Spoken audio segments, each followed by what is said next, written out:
नमस्कार दोस्तों, welcome to Anu Sharma classes. और आज हम पढ़ेंगे हिंदी। हिंदी में बर्ड माला। और आपको बता दें, बर्ड माला 5 मिनट में हम ख़त्म करने वाले हैं। 5 मिनट के इस टॉपिक में अगर आपका क्वेश्चन बाहर आता है तो आप कमेंट करना। ठीक है, तो इस टॉपिक को आप पहले तो ध्यान से पढ़ें। बर्ड किसे कहते हैं? भाषा की सबसे छोटी ध्वनि को बर्ड कहते हैं। बर्ड के समूह को वर्णमाला कहते हैं। हिंदी वर्णमाला के दो प्रकार होते हैं, स्वर और व्यंजन। अब कितने स्वर कितने व्यंजन होते हैं, क्या क्या होता है इसमें, वो सारे इधर लिखे।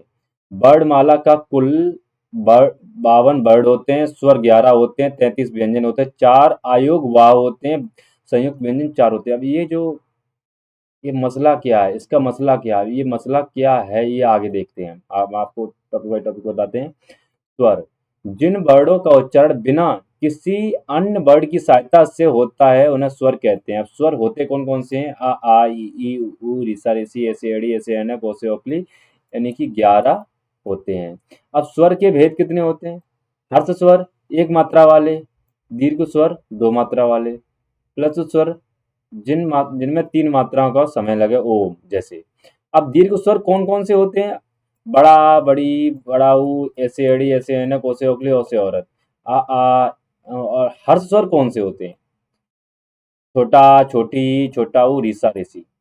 अब नेक्स्ट, व्यंजन। ये तो टॉपिक कंप्लीट हो गया। स्वर, और इससे बाहर कुछ आने वाला भी नहीं है, याद रखना, इससे बाहर कुछ नहीं आने वाला, बस इतना ही कवर कर लो आप। व्यंजन, जिन वर्णों के उच्चारण किसी की सहायता से होता है उन्हें व्यंजन कहते हैं। ये टोटल 33 होते हैं, मुख्यतः 33 होते हैं, का से हा तक माने जाते हैं। अब व्यंजनों के भेद। व्यंजनों के भेद, अब व्यंजनों के भेद कितने होते हैं? व्यंजनों के भेद होते हैं 3। अब 3 व्यंजनों के भेद कौन कौन से होते हैं? 3 व्यंजनों के भेद होते हैं। स्पर्श व्यंजन, अब स्पर्श व्यंजन, अंतस्थ व्यंजन, ऊष्मीय व्यंजन। पहले हम इसे देखते हैं। ऊष्मीय व्यंजन कौन कौन से? सा से सलगम, सड़गों, सा से सपेरा, हा से हल, या से यज्ञ, रा से रथ, ला से लड्डू, वा से वट। ये सारे होते हैं अंतस्थ। अब स्पर्श व्यंजन, स्पर्श व्यंजन को हम 5 वर्गों में कर देते। का, चा, टा, ठा, पा। इसके ये 5 में इन्हें तोड़ दिया। अब जैसे कि का वर्ग में कौन कौन से? का खा गा ढा, का खा गा ढा ढा ढा। अब चा वर्ग में चा छा जा झा वा, टा ठा डा ढा अड़ा, ता था दा धा न, पा फा बा भा मा।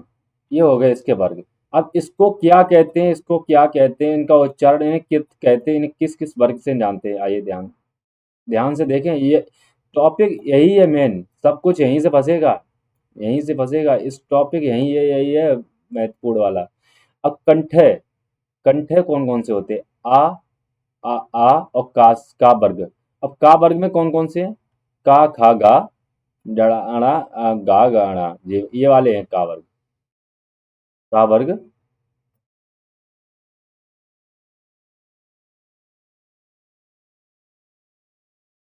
का वर्ग।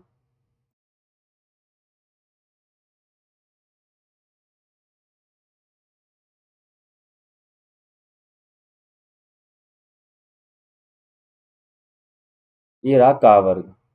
का खा गा गा, का वर्ग। अब आया तालब्य। तालब्य में या छोटी बड़ी चा बा वर्ग। बा वर्ग में कौन कौन से हैं? अब बा वर्ग में है, वो चा वर्ग में है चा छा जा झा वा। अब ये तो हो गए। अब मूर्धन्य टा वर्ग, दंत ता वर्ग, ओष्ठ पा वर्ग। कंठ तालव्य ए आई। कंठ तालव्य कैसे करेंगे? कंठ, कंठ से आवाज आए ए, कंठ जो अपना कंठ होता है उससे आवाज आएगी, उससे कहते हैं कंठ तालव्य। और कंठ ओष्ठ, ओठ ओठों से जो निकले, ओ और तालव्य मीन्स कंठ, कंठ से आवाज निकलती है, ओ ए। ऐसे समझ सकते हैं आप। दंतोष्ठ है वाह, द वाह, दांतों के द्वारा जब मुंह का पूरा खुल जाता है ना, वाह वाह। नासिक, ना से ध्वनि निकलती है। आशा करते हैं ये आप समझ गए। नेक्स्ट,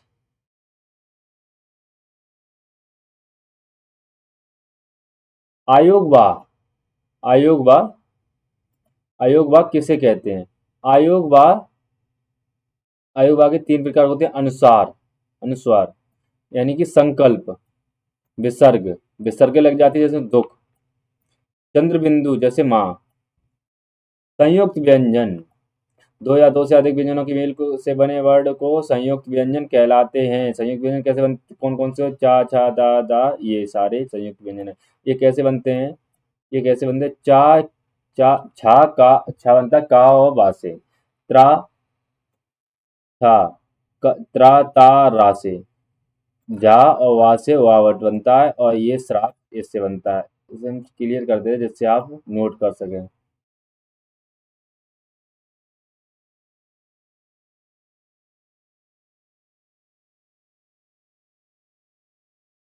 और इसको कुछ ये इम्पोर्टेंट यानी कि इसका सार यहीं आ गया।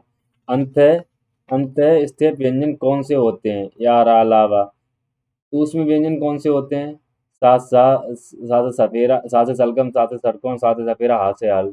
ऋषा ऋषि हर्ष स्वर है। भाषा की सबसे छोटी ध्वनि वर्ड है। बिना सहायता से उच्चारण किसका करते हैं? स्वरों का, स्वरों की सहायता से उच्चारण करते हैं व्यंजनों का। थैंक यू दोस्तों, आशा करते हैं आपको ये लेक्चर्स वर्णमाला पूरा समझ में आ गया। तो मिलते हैं नेक्स्ट लेक्चर में। और 5 मिनट में, हमने कहा था 6 मिनट लग गए, कोई बात नहीं, और ये टॉपिक बिल्कुल क्लियर हो गया। आपकी किसी भी एग्जाम में कोई भी प्रश्न आता है आप छोड़ना नहीं। धन्यवाद दोस्तों।